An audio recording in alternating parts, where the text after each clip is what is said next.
What's up everyone, it's Ashton Lee. I hope all is well with each of you. So today I'm going to be showing you guys how to make my mom's spaghetti recipe. Spaghetti has to be one of my ultimate favorite comfort foods, especially during the colder months. One of my favorite meals that my mom would make for me as a child. But the sauce that I'm going to be making today is made entirely from scratch. I don't use any of that jarred, pre-seasoned sauce or any of that. This is just the base recipe, but I'm also going to show you how I jazz it up myself. And there are several different ways that you can cook it. So the way that I like to cook mine is on the slow cooker for a couple of hours, but you can also make this on the stove top. But the longer it cooks, the better it tastes because the flavors have a chance to meld together. So it's really tasty. I've even been hit on because of the way that this sauce tastes. So if you want you some man-catching spaghetti sauce, I'll show you how to make it. Alright, so here is the list of ingredients that you're going to need. So I typically start off with some mild Italian sausage. I'll do a pound or so of ground beef. The ratio is about 3 cans of Hunt's tomato sauce to 2 cans of petite diced tomatoes. Here I've got some garlic and olive oil ones because that's all the store had at the time. You need about a half can of tomato paste. You're going to need a packet of McCormick's Thick and Zesty spaghetti. You're going to need about 2 to 3 bay leaves. And then we also have an onion here. So these are all the things that you're going to need to get started for my mom's spaghetti sauce. Or for my take on my mom's spaghetti sauce. Alright, so now it is time to start the spaghetti. I've got a pan preheating. Probably about just under medium heat. I'm gonna go ahead and pour a little bit of olive oil, just that way we can get these onions going. And so what I've got here is I've got about a half an onion or so, finely chopped. And we're just gonna saute these until they turn translucent. So semi-see-through, for those of you that don't know what that means.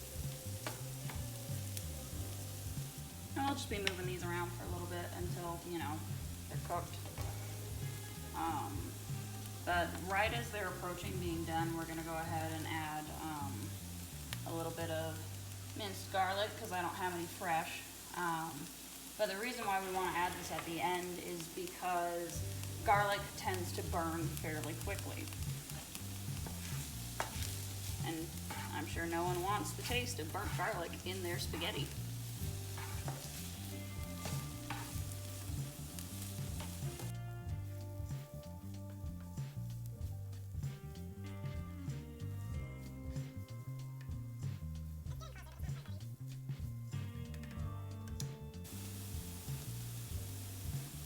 You can kind of see how some of the smaller pieces are looking kind of see-through, so that's exactly what we want.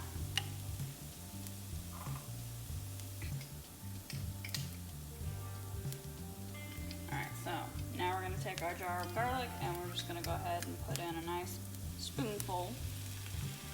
You don't have to use as much as I do, but I'm a garlic fiend, so it's just something that I enjoy.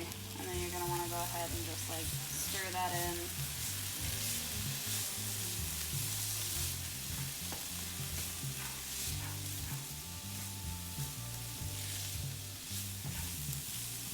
And just gently cook it till it's nice and fragrant. But you can kind of see how more of these are translucent. We're going to go ahead and transfer our sauteed onions to the crock pot. And you want to try to get all of them. Or most of them at least.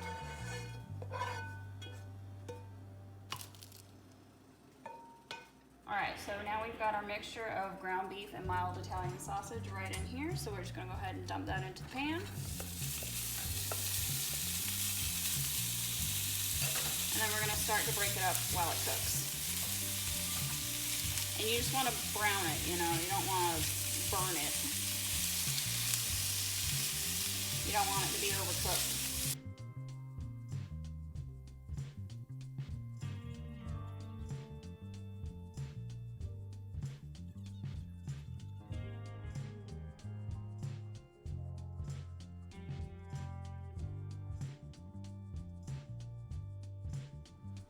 Alright, so now we have drained our meat mixture as best we can, and it's time to just go ahead and dump it all into the crock pot.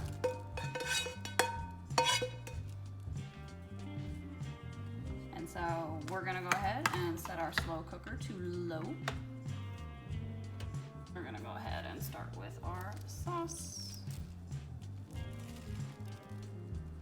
And you just wanna get as much out of here as you can.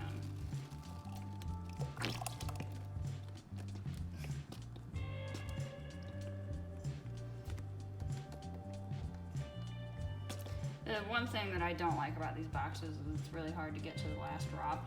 You want to just go ahead and stir that.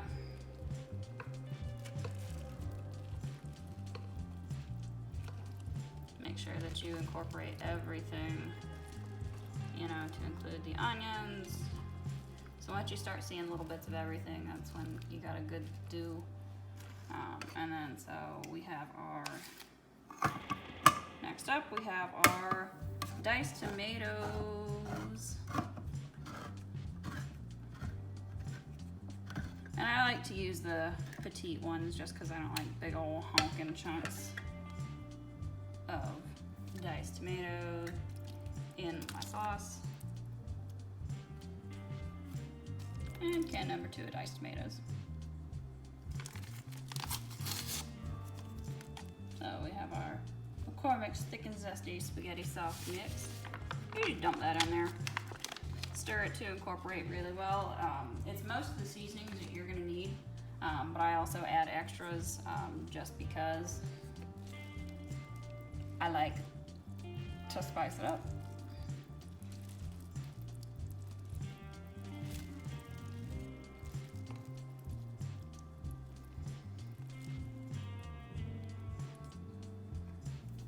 And then last but not least, we're gonna use about half a can of tomato paste. And so we're just gonna go ahead and use about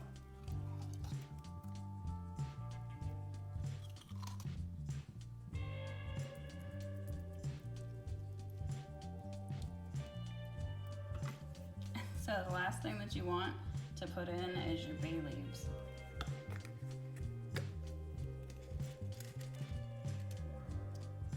A little thing about the tradition in my family is if you get a bay leaf when you're scooping the sauce, you either have to kiss the cook or help with the dishes.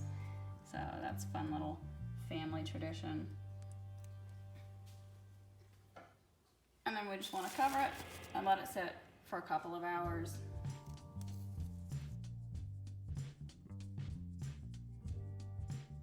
Alright, so my sauce has been simmering for a couple of hours, and I went ahead and put a nice little combination of these 5 spices in it. Stirred it in, and I'm gonna let it simmer for some more. Alright, so I just taste tested the spaghetti and it is very acidic. So we're gonna go ahead and fix that. And I know that this is an unpopular opinion that sugar does not go in spaghetti, but it's perfect for balancing out the acidity. And we're only gonna add a little bit at a time and taste test it, because the thing is, spaghetti is not meant to be sweet. So you just need just a little bit. And once you have the flavors of your sauce balanced to your liking, go ahead and serve it over your favorite plate of noodles. Here I have some fettuccine alongside a slice of garlic bread.